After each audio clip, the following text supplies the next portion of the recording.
حضور نے ارشاد فرمایا یقین اگر پوچھنا ہو نا تو توکل اگر پوچھنا ہو تو ایک پرندے سے پوچھیں جس کا رب کے اوپر توکل ہو. یا رسول اللہ وہ کیسے؟ فرماتے ہیں کہ صبح وہ پرندہ چھوٹا سا اپنے گھونسلے سے نکلتا ہے، خالی پیٹ ہوتا ہے، بارش ہے، تند و تیز ہوائیں ہیں اور گرمی ہے، سخت سردی ہے، لیکن اس کو یہ یقین ہے میں رات کو جس وقت اپنے گھونسلے کی طرف واپس آؤں گی تو میرا پیٹ بھی بھرا ہوگا اور میرے بچوں کی خوراک بھی میرے پاس ہوگی.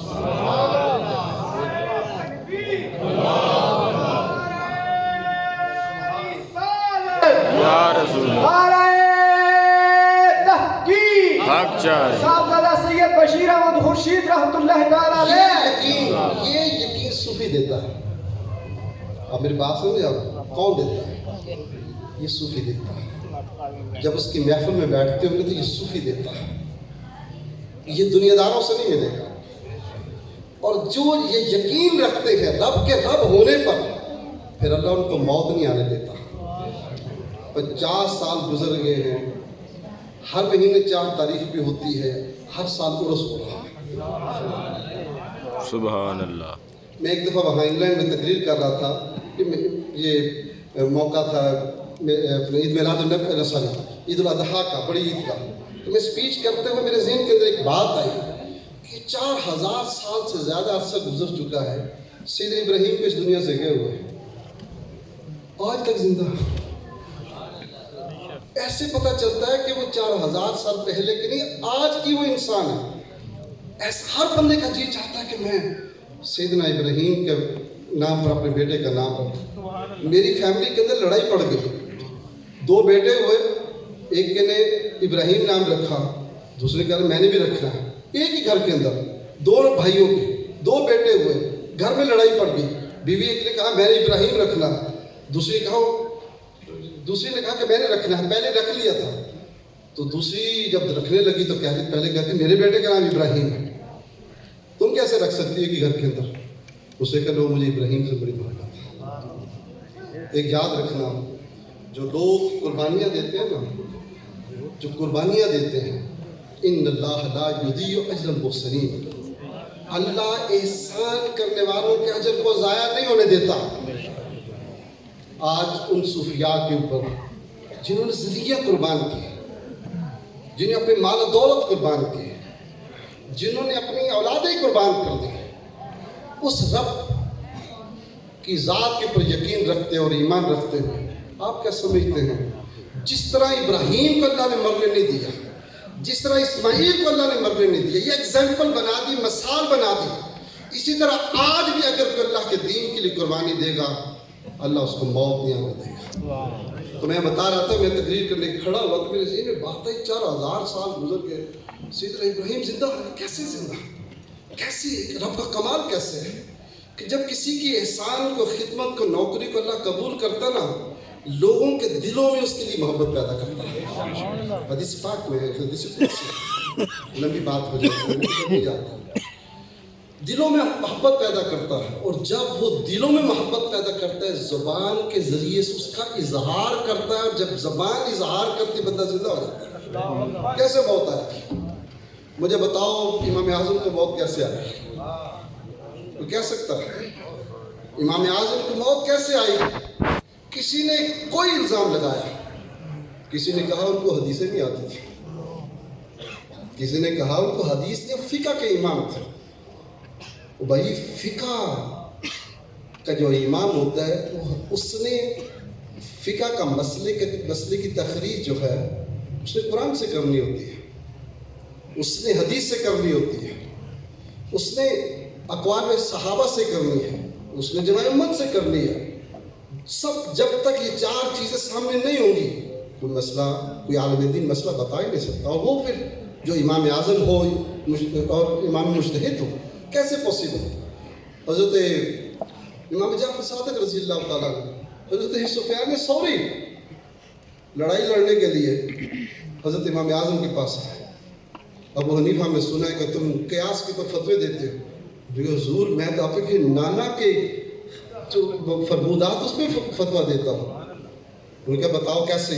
اس کے حضور میں سب سے پہلے قرآن کو دیکھتا ہوں، پھر اس کے بعد میں حدیث کو دیکھتا ہوں، پھر میں اس کے بعد اجماع امت کو، صحابہ کے اجماع کو دیکھتا ہوں، پھر میں دیکھتا ہوں کہ تابعین میں سے کس کے درمیان کیا اختلاف ہے جو مجھے اچھا لگتا ہے، میں اس کو فتویٰ دیتا ہوں اور قیاس اس چیز کے اوپر کرتا ہوں جس پہ قرآن کی نظیر، جس کی مثال موجود ہو، حدیث کے اندر مثال موجود ہو، میں اس سے ہٹ کر نہیں کرتا۔ تو حضرت امام جعفر صادق، حضرت سفیان ثوری جیسے اور کئی بڑے بزرگ علماء جب حضرت امام اعظم کی یہ باتیں سنی تو انہوں نے ہاتھوں کو چومنا شروع کر دیا، ہاتھوں کو چومنا شروع کر دیا۔ برادران اسلام، بے شمار حضرت امام اعظم کے اوپر الزامات ہیں۔ ایک الزام یہ بھی ہے کہ وہ عجمی تھے، وہ عرب سے نہیں تھے، یہ بات سچ ہے، لیکن آپ کو جواب آنا چاہیے۔ جن لوگوں، جو حنفی ہم لوگ ہیں، اب حنفی جو ہیں ہم کیوں کہلاتے ہیں؟ ہم امام اعظم ابو حنیفہ کے مقلد ہیں۔ کمال آپ کا یہ دیکھیں، ہم ان کو کہتے ہیں امام اعظم۔ 4 فقہ ہیں اہل سنت کی، حنفی، مالکی، شافعی، حنبلی۔ فقہ جعفری۔ حضرت امام شافعی پوتے شاگرد ہیں حضرت امام اعظم کے۔ کیا ہیں؟ کس طرح؟ حضرت امام محمد امام اعظم کے شاگرد تھے اور امام شافعی حضرت امام محمد کے شاگرد تھے۔ حضرت امام احمد بن حنبل، حنبلی سلسلے کے جو بڑے ہیں، امام احمد بن حنبل جو ہیں وہ کس کے شاگرد تھے؟ امام ابو یوسف کے تھے، قاضی القضات امام ابو یوسف کے تھے۔ تو یہ سارے خوش آمدید حضرت کی بات صاحب،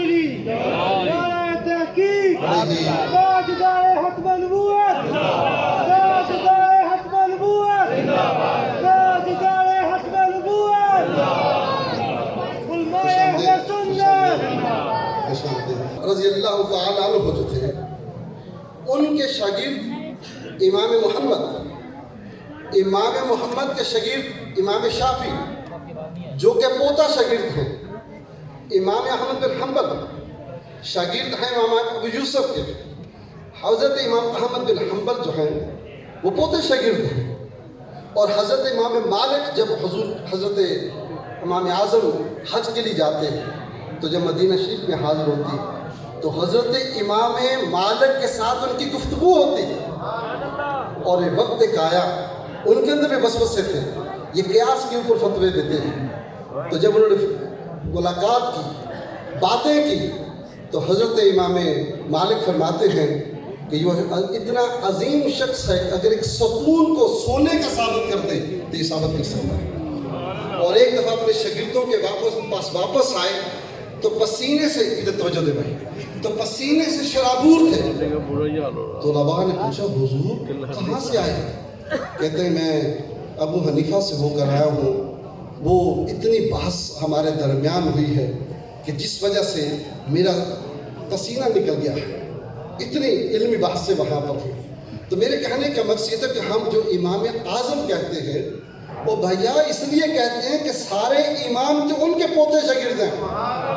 تو حضرت امام شافعی خود فرماتے ہیں کہ جب مجھے کوئی مصیبت اور دکھ کا وقت آتا ہے تو میں حضرت امام اعظم کے مزار مقدس پہ جا کر 2 نفل پڑھتا ہوں اور ان کے وسیلہ سے دعا مانگتا ہوں کہ یا علی میری مصیبت کو حل کریں۔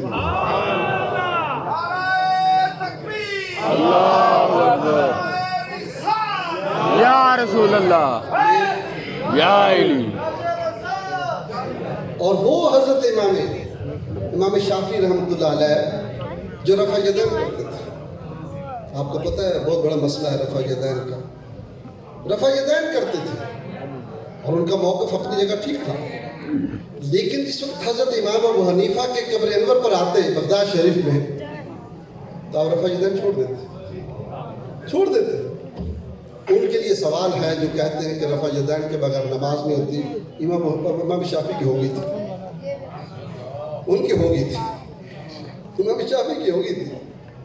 تو پوچھا، شاگردوں نے پوچھا حضور آپ کا فتویٰ تو یہ ہے، تو آپ یہاں پر چھوڑ رہے ہیں، رفع یدین نہیں کر رہے ہیں، آپ نے فرمایا مجھے حیا آتی ہے سیدنا امام اعظم کے سامنے کہ جن کا موقف یہ ہے کہ رفع یدین نہیں کرنا، میں ان کی تقلید کرتے ہوئے اور میں ان کی وجہ سے آ کر رفع یدین کو چھوڑ رہا ہوں۔ اب رفع یدین کا بڑا مسئلہ بڑا ہوا، ہمارے ہاں فتنے آتے ہیں اور فتنے ختم ہو جاتے ہیں، لیکن سوشل میڈیا کا زمانہ ہے۔ اللہ اکبر یا رسول اللہ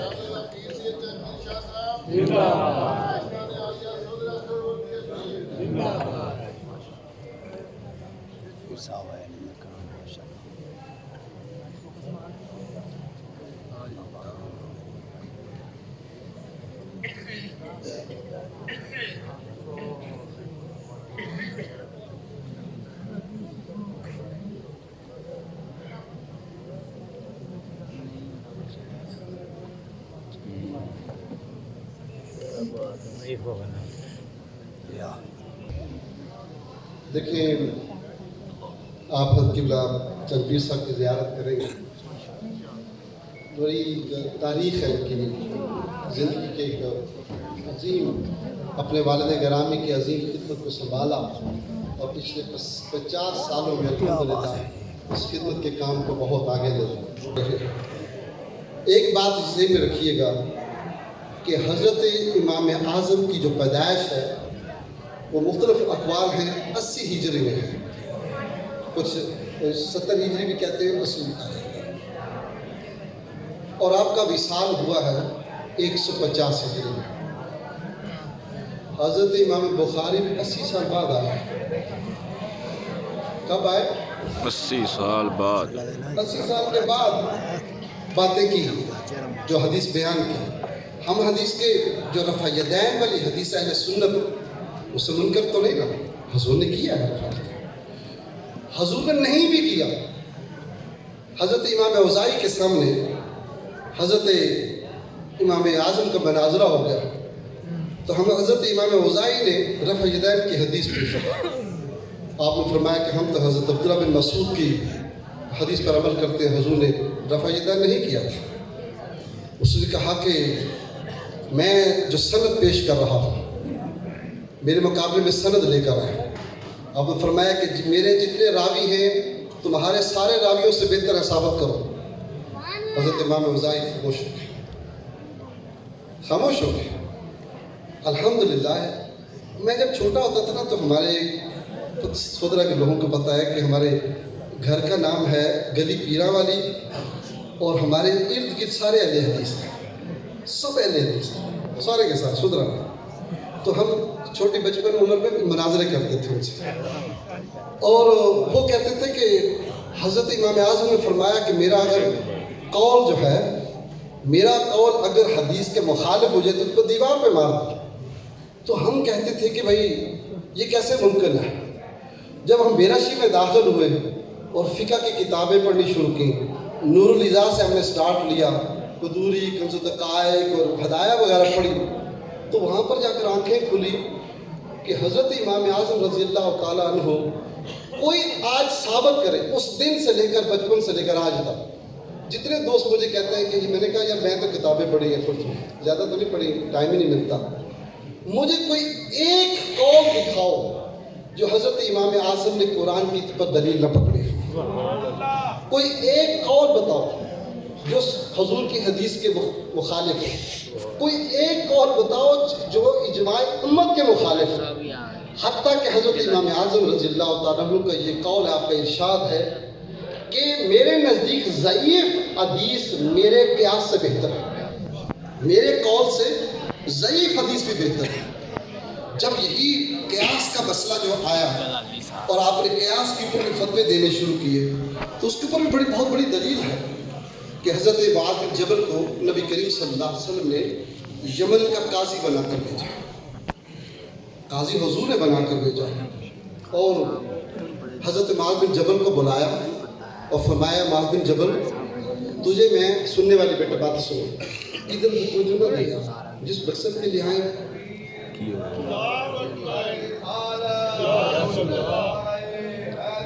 یا علی توجہ میں اپنی طرف مانگ رہا تھا، نعرے والے کی طرف چلے گئے۔ تو اس سے فائدہ نقصان یہ ہوتا ہے کہ تسلسل ٹوٹتا ہے، بندہ بھول بھی جاتا ہے، ہم بوڑھے ہو گئے ہیں، کیا بیان کر رہا ہوں۔ حضرت معاذ بن جبل رضی اللہ تعالیٰ عنہ حضور کی خدمت میں حاضر ہوئے، عرض کی یا رسول اللہ، حضور نے فرمایا کہ تجھے میں نے یمن کا قاضی بنا کر بھیجا۔ لبیک یا رسول اللہ۔ فرمایا فیصلے کیسے کرو گے؟ یا رسول اللہ میں قرآن سے فیصلہ کروں گا۔ قرآن سے نہ ملا، یا رسول اللہ میں آپ کی حدیث سے، آپ کی سنت سے عمل کروں۔ وہاں سے بھی نہ ملا، فرمایا میں اپنی رائے کے مطابق فیصلہ کروں گا۔ حضور نبی کریم صلی اللہ علیہ وسلم اتنے خوش ہوئے، آپ کے لیے دعائیں دی کہ اللہ نے میرے صحابہ کو اتنا قابل بنایا ہے تو وہ صحیح فیصلے اپنی قوت کے ساتھ کر سکتے ہیں۔ سبحان اللہ۔ اب مثال کے طور پر ایک تو میں نے آپ کو یہ بتانا تھا کہ حضرت عبداللہ بن مسعود کی حدیث پاک ہے جس میں انہوں نے نماز پڑھنے کا طریقہ بتایا، اس نے رفع یدین نہیں کیا، ہم اس کے اوپر قائل ہیں۔ اور اگر کوئی یعنی حدیث اس کے پیچھے موجود ہے، اور میں آپ کو یہ بھی بتانا چاہتا ہوں، بعض لوگ جو اجمی کہتے ہیں کہ حضرت امام اعظم اجمی تھے، آپ عراق کے تھے، کوئی شک نہیں ہے، لیکن آپ کو پتہ ہے کہ کس شہر میں تھے؟ آپ کوفہ میں تھے۔ کوفہ 17 ہجری میں فتح کیا حضرت سعد بن وقاص نے، جب ایران کے بادشاہ کو شکست دی تو 17 ہجری میں فتح ہوا، اور حضرت عمر فاروق نے فیصلہ کیا کہ میں ایک نیا شہر، یعنی ایران کو جب فتح کیا، حضرت عمر فاروق نے فیصلہ کیا کہ ہم ایک نیا شہر آباد کریں گے جو کوفہ میں ہوگا، اور 150 صحابہ حضرت عمر فاروق نے کوفہ میں بھیجے تھے۔ کتنے؟ 1050 صحابہ بھیجے، اس میں تقریباً 70 صحابہ بدری صحابہ تھے، میدان بدر کے اندر جنہوں نے جنگ کی تھی، اور اس میں سے تقریباً 300 صحابہ وہ تھے جنہوں نے نبی کریم صلی اللہ علیہ وسلم کے ہاتھ پر بیعت رضوان کی تھی۔ اس لحاظ سے جو کوفہ تھا، پھر یہی کوفہ سیدنا علی کرم اللہ کریم کا دارالخلافہ بنا۔ تو کہنے کا مقصد یہ تھا کہ یہ کہنا کہ حضرت امام اعظم اجمی تھے، ان کو کیا پتا؟ اور بھائیوں وہ تو صحابہ کے شاگرد تھے، 7 صحابہ کی زیارت کی ہے حضرت امام اعظم نے، 7 صحابہ کی، یہ کنفرم ہے، میں منیمم آپ کو تعداد دے رہا ہوں، منیمم ویری منیمائز کر کے دے رہا ہوں، اس سے بڑھ کر بھی تعداد آتی ہے۔ ابھی کے لیے ضروری ہے صرف صاحب ایمان ہو کر حضور کی زیارت جو کر لے گا، چاہے صحبت نہیں بھی کی، زیارت کی ہے، وہ صحابی ہے۔ اسی طرح کسی نے تابعی نے صحابی کی زیارت کر لی، صرف زیارت کر لی، وہ تابعی ہے، وہ تابعی ہے۔ حضرت امام اعظم نے 7 صحابہ کی زیارت کی، اس لیے علماء امت ان کو تابعی کہتے ہیں۔ اب مجھے یہ بتائیے گا، حضرت امام بخاری تو آئے 80 سال بعد، کس کا قول مضبوط ہوگا، جو صحابہ سے قریب تر تھا یا 80 سال کے بعد آنے والے کا قول مضبوط ہوگا؟ عجیب بات ہے۔ لیکن حضرت امام اعظم کو جو مقام ملا، وقت کم ہے، میں زیادہ نہیں، حضرت کے بس صاحب تشریف لائے ہیں، آپ کو پتہ ہے کہ میرے بھی محبوب ترین خطیب ہیں، اور زیادہ سب اشارے کر رہے ہیں کہ جناب آپ ختم کریں، اور وہ سمجھ رہے ہیں کہ یہ مولوی آدمی ہے، اسٹیج پر کھڑا ہو گیا، بند نہیں کرے گا۔ لیکن میں آپ کو یہ بات بتاؤں، ایک بڑی اہم بات، حضرت امام اعظم کو جو مقام ملا وہ کیسے ملا؟ حضرت امام شافعی کو مقام ملا تو کیسے ملا؟ حضرت امام احمد بن حنبل کو جو مقام ملا وہ کیسے ملا؟ سیدنا امام مالک کو مقام ملا کیسے ملا؟ وہ زمانہ تھا جہاں ایک فقط فقیہ نہیں تھا، ہزاروں فقیہ تھے، صرف ایک محدث نہیں تھا، ہزاروں محدث اس زمانے میں پوری دنیا کے اندر پھیل گئے تھے، اور حضور کا علم جو تھا ترویج دے رہا تھا، بڑھ رہا تھا۔ اور میں آپ کو بتاتا ہوں، وہ سارے کے سارے مٹ گئے، ختم ہو گئے۔ نام ابو حنیفہ کا زندہ رہا، امام مالک کا زندہ رہا، امام شافعی کا زندہ رہا، احمد بن حنبل کا زندہ رہا، عبداللہ بن مبارک کا زندہ رہا، سفیان ثوری کا زندہ رہا۔ یہ سارے وہ لوگ تھے جنہوں نے اہل بیت کے لیے قربانیاں دی تھی. یہ سارے وہ لوگ تھے. امام اعظم جیل میں شہید ہوئے. حضرت یعنی اہل بیت کی خاطر فتویٰ دیا. امام مالک نے دیا. امام شافعی نعرے لگاتے رہے اگر تم مجھے اہل بیت کی محبت میں رافضی کہتے تو میں سب سے بڑا رافضی ہوں. امام شافعی نے کہا.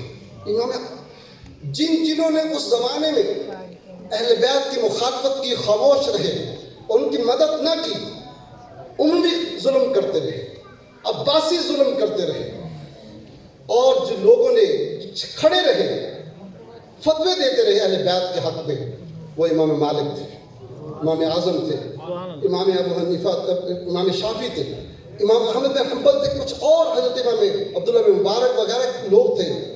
اللہ نے اس خدمت کے بدلے میں ان کے نام کو زندہ کر دیا اور یہ ان کی محبتیں بڑھی. اور میں آج بتانا چاہتا ہوں اگر اموی ختم نہیں کر سکے اہل بیت کو، عباسیوں کی کئی سو سال کی حکومت ختم نہیں کر سکی، آج کا کوئی مولوی بھی ختم نہیں کر سکتا. یہ ذہن میں رکھیے گا. جو اہل بیت کے مقابلے میں جو زیادتی کرے گا، ایک بات ہے جو کہ غلط فہمی کا شکار نہ ہو جائے. حضرت امیر معاویہ رضی اللہ تعالیٰ، حضرت امیر معاویہ رضی اللہ، حضور کے وہ صحابی ہیں ہمارے لیے قدر کے باعث. ٹھیک ہے، یہ ذہن میں رکھیے گا کہ کہیں مجھے بھی سجدوں والی لائن آ گئی ہے. No we are not like that. No, جو سچائی ہے وہ سچائی رہے گی، لیکن جو تاریخی حقیقتیں وہ بھی تاریخی حقیقتیں. ہم یہ چاہتے ہیں کہ حضرت علی کے مقابلے میں کسی کو نہ لے کر آؤ. صاحب قبلہ، میرے علماء سارے کدھر حافظ صاحب بیٹھے ہوئے؟ حافظ صاحب، ہم یہ کہتے ہیں کہ حضرت علی کے مقابلے میں نہ لاؤ.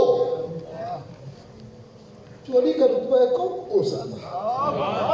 کون بول سکتا؟ جو حضور کا بھائی ہے، جو جنہیں سیدہ فاطمہ زہرا کا، جو حسن حسین کا والد ہے، جس کو نبی کریم صلی اللہ علیہ وسلم اپنا بھائی قرار دے، جس کو اپنا ہارون، سیدنا موسیٰ کا بھائی ہارون کی طرف اپنا قرار دے. اور کون سی اہل سنت کی کتاب پورے 1400 سال میں، جو یہ عقیدے کی کتاب جو ہے پورے 1400 سال سے یہ کہہ رہی ہے کہ سیدنا علی اس معاملے میں حق پر تھے. عقیدہ اہل سنت ہے. خدا کے لیے تم لوگوں نے زیادتی کی، تم نے مقابلہ کرنے کی کوشش کی، تم نے اہل سنت کو توڑا. جس دن سے اختلاف انہوں نے پیدا کیا ہے، واضح طور پر اہل سنت 1400 سال کے بعد اس مسئلے کے اوپر تقسیم ہو گئی. اس مسئلے کے اوپر تقسیم ہو گئی. درمیان والے اٹھ کھڑے ہوئے.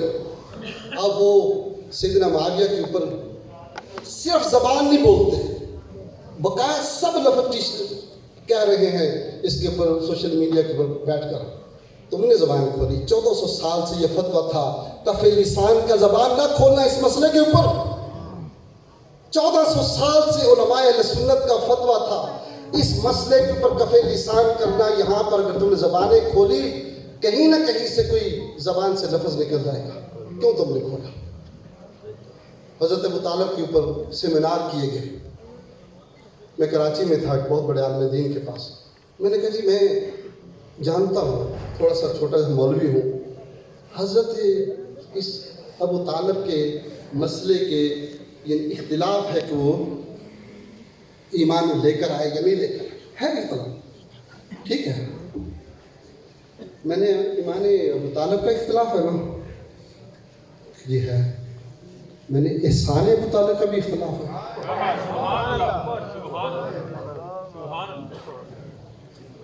احسان ابو طالب کا جو احسان ہے اس پر بھی اختلاف ہے. نہیں ہے. میں نے کیوں سیمینار کیے تم نے؟ سیمینار اس بات پر کہ ابو طالب کافر تھا. استغفر، یہ سیمینار ہو رہا ہے. کیا قوم کی تم نے خدمت کی، کیا خدمت کی. میں نے ایک بہت بڑے مفتی کراچی ہمارا آفس ہے، تو ان کے پاس گیا. میں نے کہا مولانا مفتی صاحب قبلہ، یہ جو ابھی اختلاف پیدا کیا گیا حضرت امیر معاویہ کے فلاں عرس کیے گئے، فلاں کیا گیا، میں نے کہا کہ دنیا کا ہر انسان کو کام کرتا ہے اس کا نفع نقصان سوچتا ہے، اس عمل کرنے سے کوئی فائدہ ہوا ہے؟ کوئی فائدہ نہیں۔ قوم کو تقسیم کرنا کیا فائدہ ہوتا ہے؟ میں امید کرتا ہوں، میں آدھی بات یہ یقین کے ساتھ آپ کو کہتا ہوں، جو بھی اہل بیت سے محبت کرے گا، اللہ رب العزت قرآن کہتے ہیں ان اللہ لا یضیع اجر المحسنین، اللہ احسان کرنے والوں کے اجر کو ضائع نہیں کرے گا۔ اور جو اہل بیت کی کشتی میں بیٹھے گا اللہ رب العزت اس کو پار کرائے گا، جو اہل بیت کی کشتی میں نہیں بیٹھے گا وہ ہمیشہ ساری عمر جو انتشار، ذہنی انتشار کا شکار ہے، کنفیوژن کا شکار ہے۔ اس لیے ہم یہ نہیں کہہ رہے کہ ہم اہل سادات میں سے تو ہماری کشتی میں بیٹھے لوگ ہم گنہگار لوگ، کشتی امام حسن حسین کی، سید فاطمہ الزہرا کی، سید علی مرتضیٰ کی ہے، اور اس کے سربراہ اس کے بڑے حضور صلی اللہ علیہ وسلم کی ذات۔ ہم اپنے لیے نہیں کہہ رہے، ہم نہیں کہتے، کبھی نہیں کہا، ہم بھی ان کے ماننے والے ہیں، آپ بھی ان کے ماننے والے ہیں۔ اس لیے اپنے عقیدے کو سنبھال کر بے شمار لوگ جو خود ذہنی طور پر کنفیوژن کا شکار ہوتے ہیں، وہ لیڈرشپ بننے کے بعد لوگوں کو بھی کنفیوز کرتے ہیں۔ لیڈر صحیح تلاش کرنا، متقی تلاش کرنا، قرآن سے محبت کرنے والا اور حضور کی سنتوں پر عمل کرنے والا، صحابہ کے عمل کے اوپر عمل کرنے والا۔ اور اس لیے اس چیز کو کبھی بھی یہ نہ کہنا کہ جی ہم قرآن زین صاحب کافی ایک سیکنڈ دیں، ایک منٹ دیں، سارے کہتے ہیں جی ہم تقلید کے قائل نہیں ہیں۔ سب سے پہلے یہ ہے کہ ابو حنیفہ قرآن خدا نہیں ہے، یہ سنت کا، وہ خدا نہیں ہے، وہ خدا کے رسول نہیں ہے، وہ صحابی رسول بھی نہیں ہے۔ باقی بات نکل کی بات، وہ ایک عالم دین ہے۔ میں ان پڑھ ہوں، میرے جیسے ہزاروں ان پڑھ ہیں، نہ قرآن سے مسئلہ اخذ کر سکتے ہیں، نہ حدیث سے اخذ کر سکتے ہیں، نہ صحابہ کے پاس بیٹھ سکتے ہیں۔ کس کے پاس جائیں گے؟ کس عالم دین کے پاس جائیں گے؟ اگر اپنی مسجد کے امام کے پاس جا کر مسئلہ پوچھتے ہیں کہ مولانا نماز کیسے پڑھنی ہے، زکوٰۃ کیسے دینی ہے، صدقہ کیسے دینا ہے، حج کیسے کرنا ہے، تو مولوی صاحب کہتے ہیں اس طرح تم نے کرنا ہے۔ آپ فالو کرتے ہیں یا نہیں؟ آپ فالو کرتے ہیں یا نہیں کرتے؟ تو ہم بھی حضرت امام اعظم سے ہی پوچھتے ہیں، حضور حج کیسے کرنا، مسئلے کیسے ہیں، بچے اس طرح کرنا ہے، نماز کیسے پڑھنی ہے، اس طرح پڑھنی ہے۔ میں عرب کی دنیا کی بات کرتا ہوں، ان کو بھی نہیں پتا، ہم تو ہیں پنجابی اردو والے نا، ان کے بھی عام عوام کو کچھ نہیں پتا، وہ بھی فالو اس لیے کرتے ہیں کہ ہمیں سیدھا راستہ مل جائے۔ یہ کنفیوژن پیدا کرنا کہ ہم یہ قرآن اور سنت کو صرف مانتے ہیں، وہ بھیا حضرت امام اعظم بھی قرآن سنت ہی بتا رہے ہیں، کوئی کہو تو ثابت کرو، ہسٹری کے اندر کوئی فتویٰ انہوں نے قرآن اور سنت سے ہٹ کر دیا، کوئی ایک لفظ قول بول کر کہ امام ابو حنیفہ کا قول ہے، پھر تو آپ کے مولوی صاحب کا قول ہے یہ حج ایسے کرنا ہے، کیوں فالو کرتے ہیں؟ اس وقت تک قرآن کھول کر نہیں رکھتے۔